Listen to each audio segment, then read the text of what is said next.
Ali Baba and the 40 Thieves. In a town in Persia there dwelt two brothers, one named Qasim, the other Ali Baba. Qasim was married to a rich wife and lived in plenty, while Ali Baba had to maintain his wife and children by cutting wood in a neighboring forest and selling it in the town. One day, when Ali Baba was in the forest, he saw a troop of men on horseback, coming toward him in a cloud of dust. He was afraid they were robbers, and climbed into a tree for safety. When they came up to him and dismounted, he counted 40 of them. They unbridled their horses and tied them to trees. The finest man among them, whom Ali Baba took to be their captain, went a little way among some bushes, and said, "Open, sesame," so plainly that Ali Baba heard him. A door opened in the rocks, and having made the troop go in, he followed them, and the door shut again of itself. They stayed some time and sighed, and Ali Baba, fearing they might come out and catch him, was forced to sit patiently in the tree. At last the door opened again, and the 40 thieves came out. As the captain went in last he came out first, and made them all pass by him. He then closed the door, saying, "Shut, sesame." Every man bridled his horse and mounted. The captain put himself at their head, and they returned as they came. Then Ali Baba climbed down and went to the door concealed among the bushes, and said, "Open, sesame." And it flew open. Ali Baba, who expected a dull, dismal place, was greatly surprised to find it large and well lighted, hollowed by the hand of man in the form of a vault, which received the light from an opening in the ceiling. He saw rich bales of merchandise, silk, stuff, brocades, all piled together, and gold and silver in heaps, and money in leather purses. He went in and the door shut behind him. He did not look at the silver, but brought out as many bags of gold as he thought his asses, which were browsing outside, could carry, loaded them with the bags, and hid it all with fagots. Using the words, "Shut, sesame," he closed the door and went home. Then he drove his asses into the yard, shut the gates, carried the money bags to his wife, and emptied them out before her. He bade her keep the secret, and he would go and bury the gold. "Let me first measure it," said his wife. "I will go borrow a measure of someone, while you dig the hole." So she ran to the wife of Qasim and borrowed a measure. Knowing Ali Baba's poverty, the sister was curious to find out what sort of grain his wife wished to measure, and artfully put some suet at the bottom of the measure. Ali Baba's wife went home and set the measure on the heap of gold, and filled it and emptied it often, to her great content. She then carried it back to her sister, without noticing that a piece of gold was sticking to it, which Qasim's wife perceived directly her back was turned. She grew very curious, and said to Qasim when he came home, "Qasim, your brother is richer than you. He does not count his money, he measures it." He begged her to explain this riddle, which she did by showing him the piece of money and telling him where she found it. Then Qasim grew so envious that he could not sleep, and went to his brother in the morning before sunrise. "Ali Baba," he said, showing him the gold piece, "you pretend to be poor and yet you measure gold." By this Ali Baba perceived that through his wife's folly Qasim and his wife knew their secret, so he confessed all and offered Qasim a share. "That I expect," said Qasim, "but I must know where to find the treasure, otherwise I will discover all, and you will lose all." Ali Baba, more out of kindness than fear, told him of the cave, and the very words to use. Qasim left Ali Baba, meaning to be beforehand with him and get the treasure for himself. He rose early next morning, and set out with 10 mules loaded with grey chests. He soon found the place, and the door in the rock. He said, "Open, sesame." And the door opened and shut behind him. He could have feasted his eyes all day on the treasures, but he now hastened to gather together as much of it as possible, But when he was ready to go, he could not remember what to say for thinking of his great riches. Instead of sesame, he said, "Open, barley." And the door remained fast. He named several different sorts of grain, all but the right one, and the door still stuck fast. He was so frightened at the danger he was in that he had as much forgotten the word as if he had never heard it. About noon the robbers returned to their cave, and saw Kasim's mules roving about with great chests on their backs. This gave them the alarm. They drew their sabers, and went to the door, which opened on their captains saying, "Open, sesame." Kasim, who had heard the trampling of their horses' feet, resolved to sell his life dearly, so when the door opened he leaped out and threw the captain down. In vain, however, for the robbers with their sabers soon killed him. On entering the cave they saw all the bags laid ready, and could not imagine how anyone had got in without knowing their secret. They cut Kasim's body into 4 quarters, and nailed them up inside the cave, in order to frighten anyone who should venture in, and went away in search of more treasure. As night drew on, Kasim's wife grew very uneasy, and ran to her brother-in-law, and told him where her husband had gone. Ali Baba did his best to comfort her, and set out to the forest in search of Kasim. The first thing he saw on entering the cave was his dead brother. Full of horror, he put the body on one of his asses, and bags of gold on the other 2, and, covering all with some fagots, returned home. He drove the 2 asses laden with gold into his own yard, and led the other to Kasim's house. The door was opened by the slave Morjana, whom he knew to be both brave and cunning. Unloading the ass, he said to her, "This is the body of your master, who has been murdered, but whom we must bury as though he had died in his bed. I will speak with you again, but now tell your mistress I am come." The wife of Kasim, on learning the fate of her husband, broke out into cries and tears, but Ali Baba offered to take her to live with him and his wife if she would promise to keep his counsel and leave everything to Morjana, whereupon she agreed, and dried her eyes. Morjana, meanwhile, sought an apothecary and asked him for some lozenges. "My poor master," she said, "can neither eat nor speak, and no one knows what his distemper is." She carried home the lozenges and returned next day weeping, and asked for an essence only given to those just about to die. Thus, in the evening, no one was surprised to hear the wretched shrieks and cries of Kasim's wife and Morjana, telling everyone that Kasim was dead. The day after, Morjana went to an old cobbler near the gates of the town who opened his stall early, put a piece of gold in his hand, and bade him follow her with his needle and thread. Having bound his eyes with a handkerchief, she took him to the room where the body lay, pulled off the bandage, and bade him sew the quarters together, after which she covered his eyes again and led him home. Then they buried Kasim, and Morjana his slave followed him to the grave, weeping and tearing her hair, while Kasim's wife stayed at home uttering lamentable cries. Next day she went to live with Ali Baba, who gave Kasim's shop to his eldest son.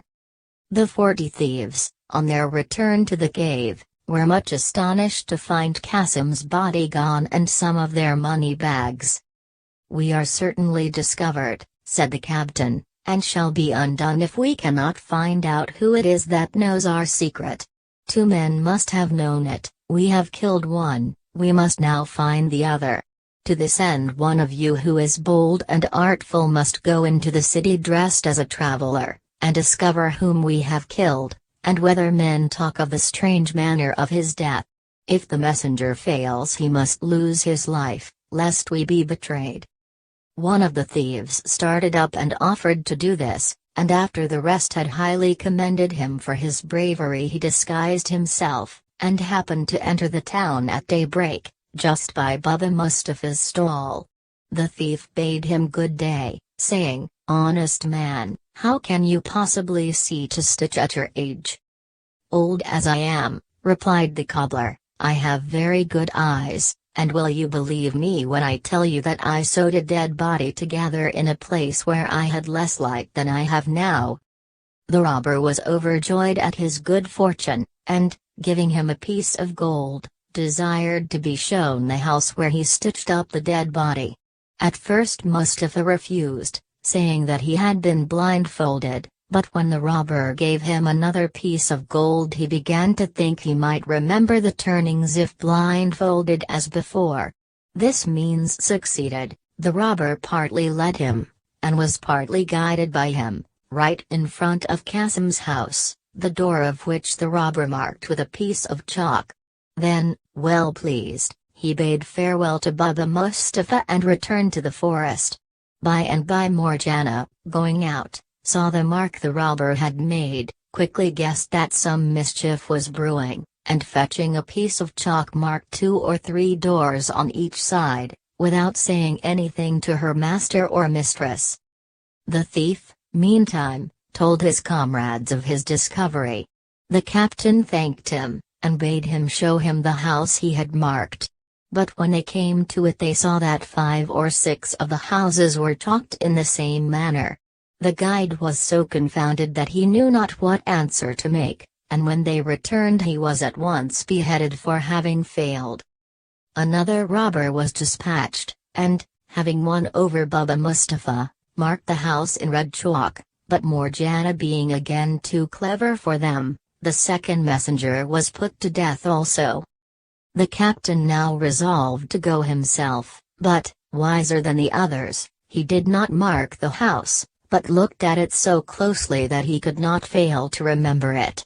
He returned, and ordered his men to go into the neighboring villages and buy 19 mules, and 38 leather jars, all empty except one, which was full of oil. The captain put one of his men, fully armed, into each, rubbing the outside of the jars with oil from the full vessel. Then the 19 mules were loaded with 37 robbers in jars, and the jar of oil, and reached the town by dusk. The captain stopped his mules in front of Ali Baba's house, and said to Ali Baba, who was sitting outside for coolness, "I have brought some oil from a distance to sell at tomorrow's market, but it is now so late that I know not where to pass the night, unless you will do me the favor to take me in." Though Ali Baba had seen the captain of the robbers in the forest, he did not recognize him in the disguise of an oil merchant. He bade him welcome, opened his gates for the mules to enter, and went to Morgiana to bid her prepare a bed and supper for his guest.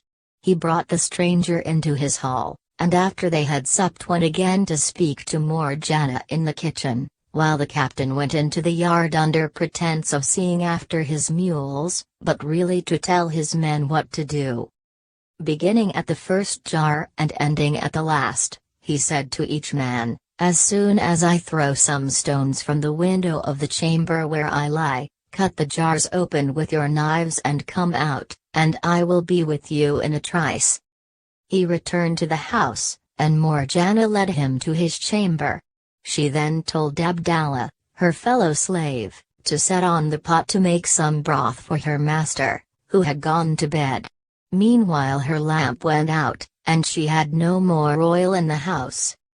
"Do not be uneasy," said Abdallah, "go into the yard and take some out of one of those jars." Morgiana thanked him for his advice, took the oil pot, and went into the yard. When she came to the first jar the robber inside said softly, "Is it time?" Any other slave but Morgiana, on finding a man in the jar instead of the oil she wanted, would have screamed and made a noise, but she, knowing the danger her master was in, bethought herself of a plan, and answered quietly, "Not yet, but presently." She went to all the jars, giving the same answer, till she came to the jar of oil. She now saw that her master, thinking to entertain an oil merchant, had let 38 robbers into his house. She filled her oil pot, went back to the kitchen, and, having lit her lamp, went again to the oil jar and filled a large kettle full of oil. When it boiled, she went and poured enough oil into every jar to stifle and kill the robber inside. When this brave deed was done, she went back to the kitchen, put out the fire and the lamp, and waited to see what would happen. In a quarter of an hour the captain of the robbers awoke, got up, and opened the window. As all seemed quiet, he threw down some little pebbles which hit the jars. He listened, and as none of his men seemed to stir, he grew uneasy, and went down into the yard. On going to the first jar and saying, "Are you asleep?" he smelt the hot boiled oil, and knew at once that his plot to murder Ali Baba and his household had been discovered. He found all the gang was dead, and, missing the oil out of the last jar, became aware of the manner of their death. He then forced the lock of a door leading into a garden, and climbing over several walls made his escape. Morgiana heard and saw all this, and, rejoicing at her success, went to bed and fell asleep. At daybreak Ali Baba arose, and, seeing the oil jars still there, asked why the merchant had not gone with his mules. Morgiana bade him look in the first jar and see if there was any oil. Seeing a man, he started back in terror. "Have no fear," said Morgiana, "the man cannot harm you, he is dead."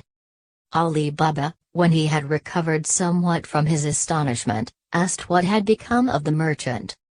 "Merchant," said she, "he is no more a merchant than I am." And she told him the whole story, assuring him that it was a plot of the robbers of the forest, of whom only 3 were left, and that the white and red chalk marks had something to do with it. Ali Baba at once gave Morgiana her freedom, saying that he owed her his life. They then buried the bodies in Ali Baba's garden, while the mules were sold in the market by his slaves. The captain returned to his lonely cave, which seemed frightful to him without his lost companions, and firmly resolved to avenge them by killing Ali Baba. He dressed himself carefully, and went into the town, where he took lodgings in an inn. In the course of a great many journeys to the forest he carried away many rich stuffs and much fine linen, and set up a shop opposite that of Ali Baba's son. He called himself Khaja Husan, and as he was both civil and well dressed he soon made friends with Ali Baba's son, and through him with Ali Baba, whom he was continually asking to sup with him. Ali Baba, wishing to return his kindness, invited him into his house and received him smiling, thanking him for his kindness to his son. When the merchant was about to take his leave, Ali Baba stopped him, saying, "Where are you going, sir, in such haste? Will you not stay and sup with me?" The merchant refused, saying that he had a reason, and, on Ali Baba's asking him what that was, he replied, "It is, sir, that I can eat no victuals that have any salt in them." "If that is all," said Ali Baba, "let me tell you that there shall be no salt in either the meat or the bread that we eat tonight." He went to give this order to Morgiana, who was much surprised.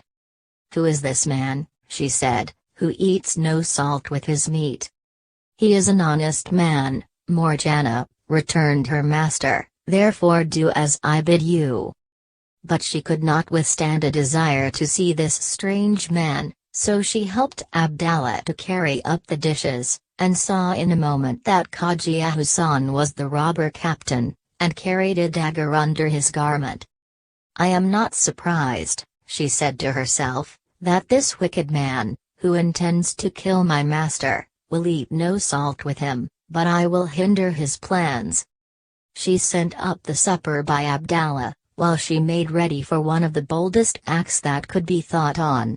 When the dessert had been served, Khaja Husan was left alone with Ali Baba and his son, whom he thought to make drunk and then to murder them.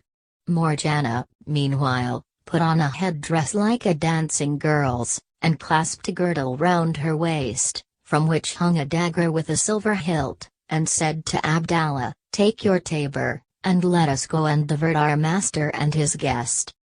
Abdallah took his tabor and played before Morgiana until they came to the door, where Abdallah stopped playing and Morgiana made a low courtesy. "Come in, Morgiana," said Ali Baba, "and let Qajia Hassan see what you can do," and, turning to Qajia Hassan, he said, "She's my slave and my housekeeper." Qajia Hassan was by no means pleased, for he feared that his chance of killing Ali Baba was gone for the present, but he pretended great eagerness to see Morgiana, and Abdallah began to play and Morgiana to dance. After she had performed several dances, she drew her dagger and made passes with it, sometimes pointing it at her own breast, sometimes at her master's, as if it were part of the dance. Suddenly, out of breath, she snatched the tabor from Abdallah with her left hand, and, holding the dagger in her right hand, held out the tabor to her master. Ali Baba and his son put a piece of gold into it, and Qajia Hassan, seeing that she was coming to him, pulled out his purse to make her a present, but while he was putting his hand into it, Morgiana plunged the dagger into his heart. "Unhappy girl!" cried Ali Baba and his son, "what have you done to ruin us?" "It was to preserve you, master, not to ruin you," answered Morgiana. "See here," opening the false merchant's garment and showing the dagger, "see what an enemy you have entertained. Remember, he would eat no salt with you, and what more would you have? Look at him. He is both the false oil merchant and the captain of the 40 thieves." Ali Baba was so grateful to Morgiana for thus saving his life that he offered her to his son in marriage, who readily consented, and a few days after the wedding was celebrated with greatest splendor. At the end of a year, Ali Baba, hearing nothing of the two remaining robbers, judged they were dead, and set out to the cave. The door opened on his saying, "Open sesame." He went in, and saw that nobody had been there since the captain left it. He brought away as much gold as he could carry, and returned to town. He told his son the secret of the cave, which his son handed down in his turn, so the children and grandchildren of Ali Baba were rich to the end of their lives.